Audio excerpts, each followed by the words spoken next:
So this is kind of an impromptu video I'm just doing kind of off the top of my head, specifically because people keep asking me to cover certain shows that I haven't been covering. And I think just as someone who does a lot of stuff to like cover shows during seasons where they're airing, I feel like it'd be a disservice if I didn't cover some of the shows that maybe I should be covering, but I'm not, because I just feel like there's a lot of competition there, or it's being covered by someone else who maybe has been doing this for a lot longer, as a bigger audience. You know, the views that you won't get aren't as much, the exposure isn't as much. So, and a lot of people have been saying a lot about it already. That really didn't stop me from covering Dr. Stone, though, because I like Dr. Stone. And Dr. Stone just being the weird kind of science show that it is, I kind of covered it anyway, regardless of the exposure that it would get. And maybe even though a lot of other people are already talking about it, I covered it anyway. It is the biggest show of the season after all. And for a small channel like me, covering such a big show doesn't really help me at all in any way. So that one I'm doing purely for the love of the game. But there is an equally big show, almost equally big, that comes out on Fridays. And that's, of course, Fire Force, or Enen no Shobotai in Japanese. And Fire Force is one of these anime that kind of, we've been looking forward to for a long time. Manga readers know famously that it was announced like almost a year and a half ago, so we've been like waiting for that for a long time. And recently I started reading the Fire Force manga just as a quick way to like learn what it's about, and because I'm looking for new manga to read. If you have any recommendations for manga that maybe I should read, leave your recommendations down below. I'm always looking for new manga. I go through that stuff so fast. So when I was going through like this manga Fire Force, it occurred to me that actually, first of all, it's written by Atsushi Okubo, who's like very famous. He did Soul Eater. I've never read Soul Eater, so this was my first introduction to his work. And I liked it a lot. I'm 140 something chapters into the show, into the manga so far. There's only 188 chapters released right now. And for whatever reason, it seems like the manga hasn't really been promoted all that much, or it hasn't really been talked about all that much. The talk has really been a lot about the anime, and we haven't really talked a lot about how the manga is. And not talking about the manga is something that we anime viewers do a lot, actually. But I do think that for some things, the anime should really get its due in some places. Like the Hunter x Hunter manga is amazing. It's a really good manga. But the anime is also really good, so I feel like it kind of matches up to that in some extent. And Hunter x Hunter is so famous. It's like one of the biggest shonen manga of all time. So by the time we got around to getting that 2011 adaptation that we did end up getting, the manga had been, it's extremely well sold and well regarded, and it's just considered extremely, critically successful and everything, commercially successful as well. But I don't think Fire Force is in that same kind of like league as Hunter x Hunter and all these bigger shonen titles. Now, that being said, what really got me started with this video, is the reason I wanted to make this in the first place, is I ended up watching a couple minutes of episode 10 of Fire Force, and I was just kind of like put off by the art style and the animation. This is not something new to people who've been watching anime for a long time. TV animation, kind of intrinsically has to be low budget, and there have to be these cost-cutting measures introduced, because otherwise, if those didn't exist, we wouldn't get TV anime in the first place. And I'm okay with that. I'm totally fine with that. I don't really have too many gripes about that. I don't like it when there are like 5 or 6 seconds of static frames with just a mouth flap. I feel like you can do something more creative than that, even if it is just cutting from one person's talking head shot to like a wide shot or like an overhead shot or something, just something to keep my eye interested. Like, we're not just listening to an audiobook here. There has to be something more interesting than just, staring at this person's face. And this is something that I experience a lot when I'm doing the review videos for Dr. Stone, is that whenever I have to edit in those clips that I'm talking about, almost always it's like 11 seconds of just Senku saying something smart. And Dr. Stone isn't the worst offender in this case. They always have these like kind of creative visualizations of what they're talking about, and I do appreciate them for doing that, because it does take some effort and money out of their budget for them to make like a DNA visualization or like a chemical compound visualization, or just something to hold your interest while people are talking on screen. But Fire Force doesn't really need that because, first of all, there's not a lot of explanation to be done in Fire Force. It's mostly just action and plot. And the manga is so excellently paced. And Atsushi Okubo is coming from this background of doing a monthly shonen run where he used to do 40 pages a month, but now he has to do 19 pages weekly. And if you read the manga, you get the insight into what he talks about. He prefers doing the weekly schedule because he's the kind of creator where if he has to get off his butt, he's going to do it for nothing less than 35 pages. So in a 40-page title, he used to just wait until the last week and do all 40 pages, and for him it was a really big crunch.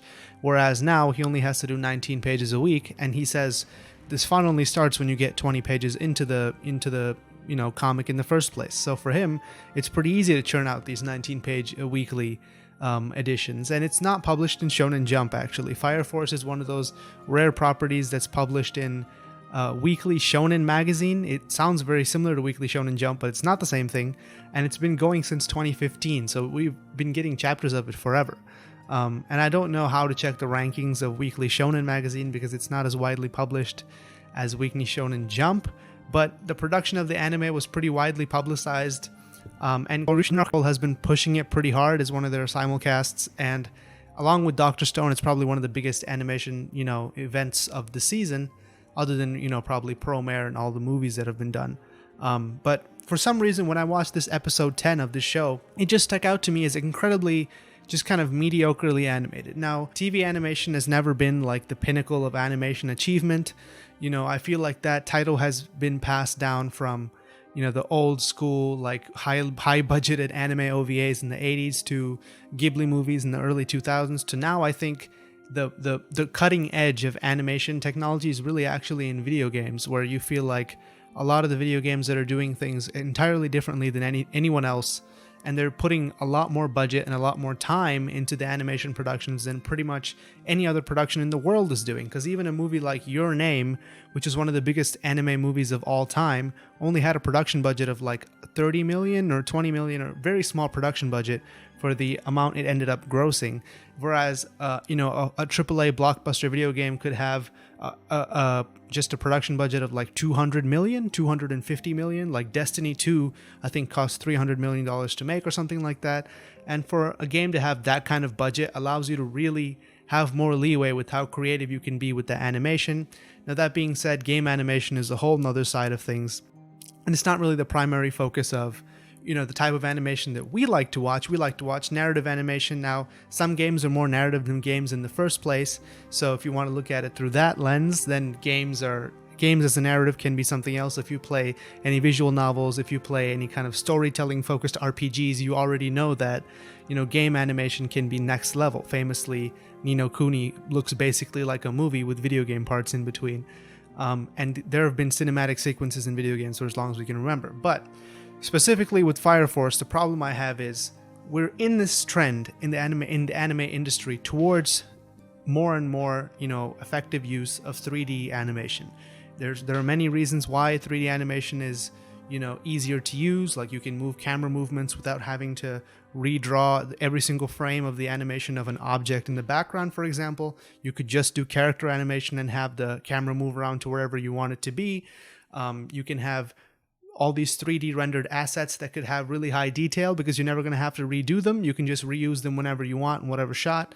And not to mention that the vast demand for animation in the world currently is mostly for 3D animators, so you could probably find them easier than you could 2D animators at this point in the world.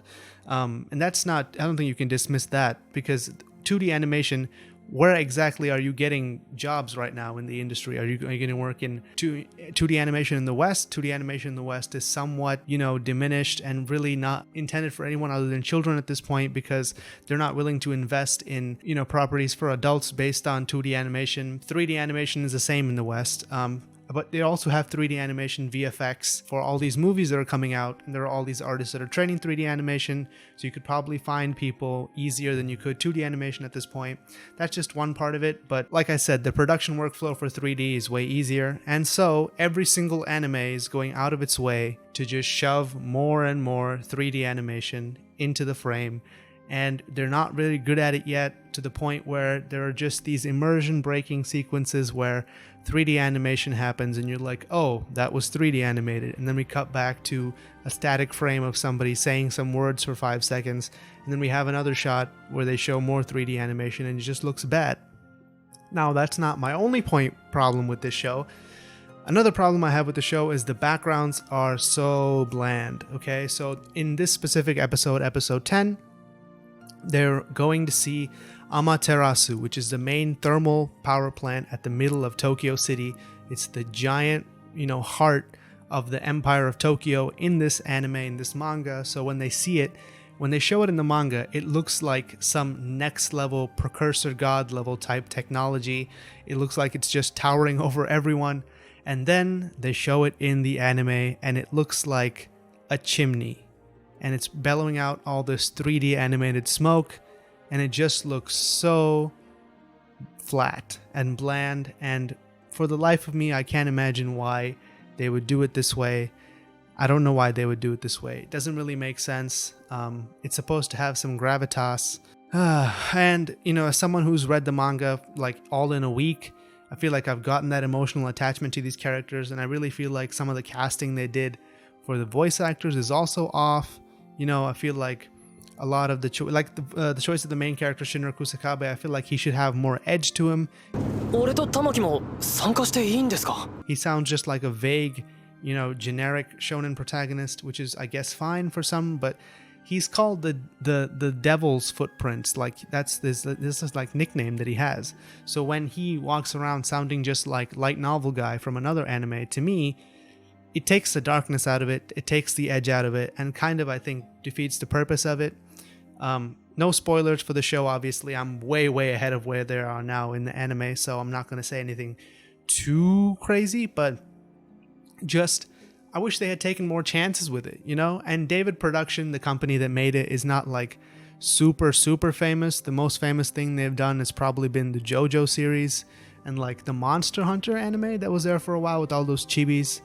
But for them to go from that to an action-oriented show like this, not to say the action scenes in themselves are bad, I feel like the shift toward in TV anime has been to make the most flashy, extremely catchy, showboaty type action animations in between a couple of episodes and then just completely flake on the rest of it. And by flake, I'm not meaning that they didn't try hard or they didn't do their best in order to make the show look good. I mainly mean they don't employ as many like creative elements to make the show look as best as it can, even if you're not allocating any part of the budget to that part. Like, even if it's just a talking head scene. Famously, there's this anime Kaiji about gambling, which is mostly just people talking, but it is visually one of the most interesting anime I've seen. They have like all these sound effects appear on the sides of the faces of the characters, and like there's this tense background music that's always building up, and they know how to build the tension and make you feel like you're invested in the scene, even when nothing is really happening. Like, even when the characters are just talking and nothing is really on the line at that very moment, they still know how to make it feel engaging. And I really feel like these shows that have their budgets cut down to almost nothing have lost that ability to really make the show engaging from a moment-to-moment basis. And if a manga exists of the show, I really feel like I would just rather read the manga at that point, because every manga creator, they're always focused on how to best portray an emotion, how to best capture that second with one image, and they put their all into that one image, and the art is always very consistently well done. If you're reading the volumes afterwards, they're always consistent. There's no like mess-ups or anything. There's no out-of-perspective shots, nothing. It's all fixed up for the volumes. If you're reading a week-to-week, that's kind of a different story, but if you're reading the volumes, they're always really clean.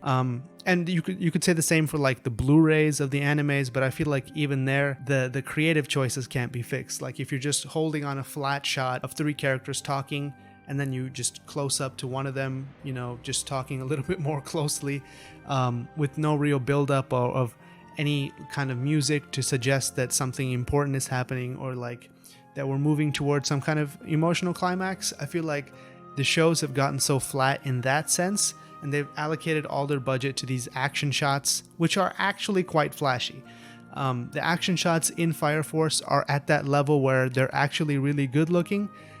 even though they were a little bit over reliant on that kind of ambient occlusion or like lighting effects that 2D animation employs nowadays, rather than just straight impressive effect animation to carry the emotion of the fight scene, which would be, which would have been something that we could have experienced very well in this show, because everyone in the show has purely fire powers, and fire is one of the most affecting effect animations that you can possibly have in any kind of show like this. I've been going on for way too long about this show, and I only talked about one episode or whatever, but I just feel like we're in this dangerous trend in TV animation where we've gotten to the point where the anime is just kind of like this afterthought that comes after the manga to eventually build hype, and the budgets get stretched so thin. It's very apparent if you rewind the show like if you rewind the anime seasons 2 or 3 years ago, I feel like the animations were more consistent, and I don't know why we're stretching every single show to be 24 episodes all at once. I really feel like if we took each season at a 13 episode pace, we'd get more money allocated to every single episode.